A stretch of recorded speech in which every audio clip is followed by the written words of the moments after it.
All right, I'm just gonna let this roll. I'm just sitting here trying to think about how to start this, but I'm just gonna talk. That's what I do. So here's an album review today. Today, this is what I've been listening to the past week or so. I always listen to like 2 or 3 albums at a time, and this is the one that made the cut. Not made the cut. I actually use a random number generator to decide the albums I'm gonna listen. Oh, that's not true. I just bought this one. Oh, I was excited to listen to this one. Okay, forget everything I said the past 20 seconds. Here's what this is about. There you go. Rascal Flatts. Let's talk about Rascal Flatts for a minute.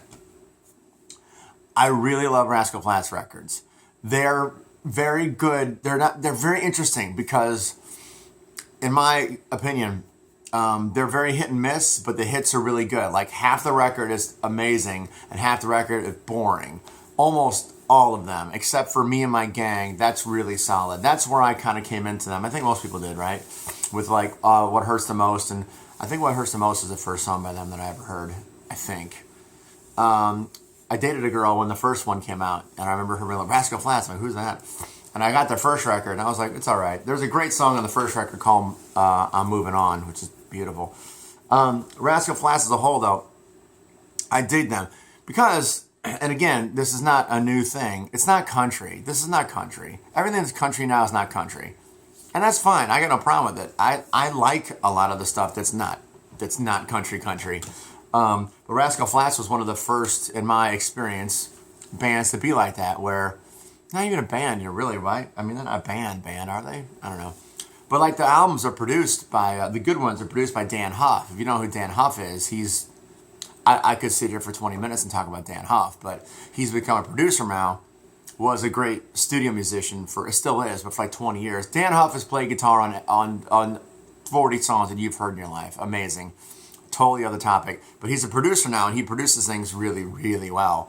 And it's just solid production. And these songs are just, they're pop rock songs. To me, these are pop rock songs from the 80s, 90s, but now they're just produced in a way where there's some fiddles and a little bit twangy vocals. Speaking of vocals, this guy, Gary, I can't say his name. I always want to say Lavox. In my head, I say Lavox.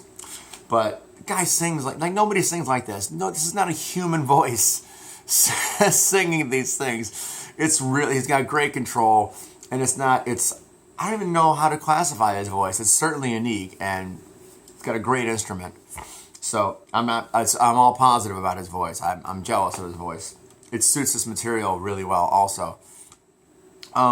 But yeah, other than like that and like the twangy guitars and the occasional fiddle, to me, a lot of these things, maybe not this one, but some of the songs are on the other records, they're not country. They're not. Me and My Gang, I mean, there's a song, the song Me and My Gang it's not a country song. I'm sorry, it's not. So, all right, I'm getting off topic. I'm not even on topic yet. So let's talk about this record. This is what I should be talking about.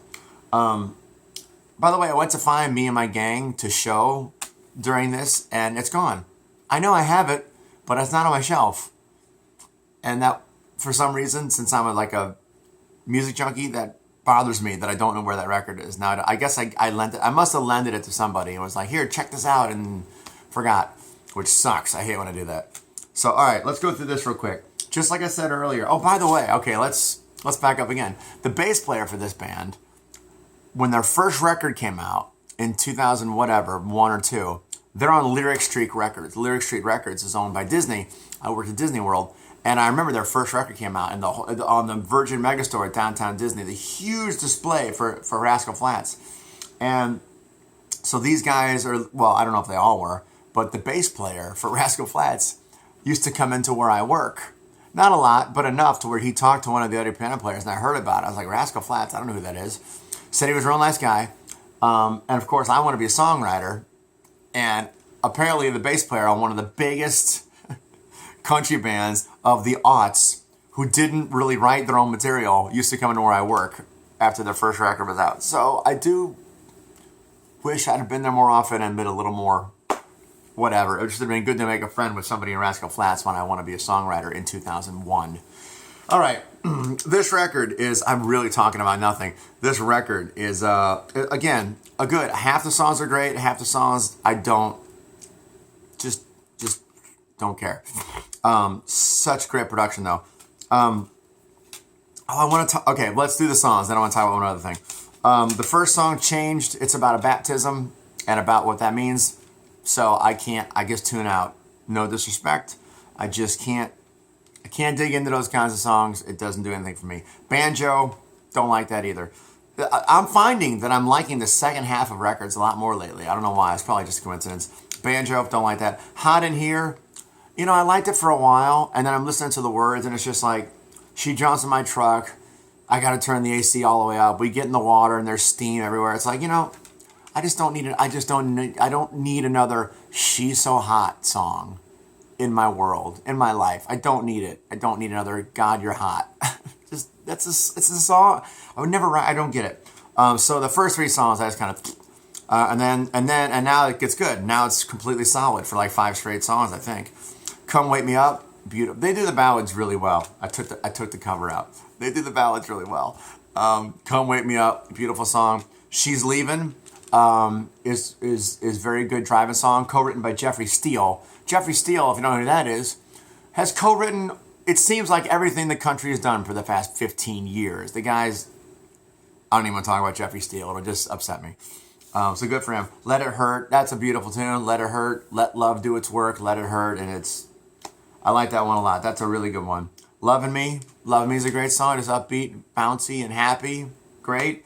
"Hurry Baby" is a nice, sweet song also. I like "Hurry Baby." I like 5 songs, boom, boom, boom. All good. Ballad, upbeat, ballad, but I like them. They're very, very good. "Hurry Baby" is very sweet. "Sunrise" I skipped, and "Great Big Love" I skipped. "A Little Home" is really nice too. A good way to end it. "A Little Home." That's a nice song. I would think everybody could like that. So mostly I guess I hooked into the ballads here, didn't I? I guess so. So what is that? 1, 2, 3, 4, 5, 6 songs out of 11 that are really good, and the other 5 they just did not connect with me. That's all. I'm gonna say one more thing about this. The jacket. This is so stupid because how many of you even have this, and how many of you buy real records? I don't even know. The jacket. These kinds of jackets piss me off. These kind just piss me off. I don't like them. I do not like it. I don't understand why we're still doing this. I also don't understand in the credits why there's 11 songs. All right, this is not going to show up, but it might show up. You see it? Lead vocals kind of shows up. It's not going to show up. Lead vocals on tracks 1 through 11. Vocals and bass tracks 1 through 11. That's all the songs. Just say lead vocals. Why do we got to put tracks 1 through 11? That's just stupid. I mean, I understand on the other parts where different people play parts on different songs, but I mean, he's saying lead vocals. Why does it say lead vocals 1 through 11? Why does it say bass 1 through 11? Stupid. And I'm sorry, I'm really nitpicking, but this drives me crazy. Here's all the songs, all right? But it's not all the songs. One of the songs is missing. I forgot which one it is. What is it? I don't remember. It doesn't matter. Oh, Banjo, the single, not here anywhere. If it is, I don't see it. And they're not in the order that they are on the record. This is not the first song. Oh, that is the first song. That's not the second song. That's not the third. They're just scattered everywhere. It's confusing as hell. This pisses me off. It's just really not done well at all. And I know I shouldn't care, but I do. You should, if you're going to do it right. That's a mess. That's one of the messiest jackets I've ever seen from such a big record label. Okay. I am just off on nothing. This is 9 minutes long. Oh my God, I'm so sorry. Okay. I won't ever talk about Rascal Flatts on here again, so what the hell. So there you go. There's my thoughts on Rascal Flatts and apparently album design and production and Dan Huff. And that's it. So, there you go. I would recommend this if you like any of the Rascal Flatts stuff. I really didn't like with Unstoppable. I really didn't like that. And the one after that, I only liked the song Easy. Like 12 songs, I think. I only liked one song. This is good. This is much better than what a couple hours before this. So, half of this, very solid, worth it. I don't know if I'd buy the whole record, although I guess it's cheap now, but I definitely legitimately pay for and download 5 or 6 songs on this. It's definitely worth it if you like this kind of stuff. Solid stuff, great production, good songwriting on half of the record. I'm going to shut up now because I'm at 10 minutes.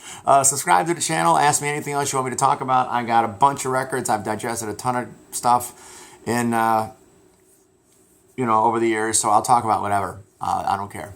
All right, that's it. Thanks for listening. Sorry, this is so long. Bye.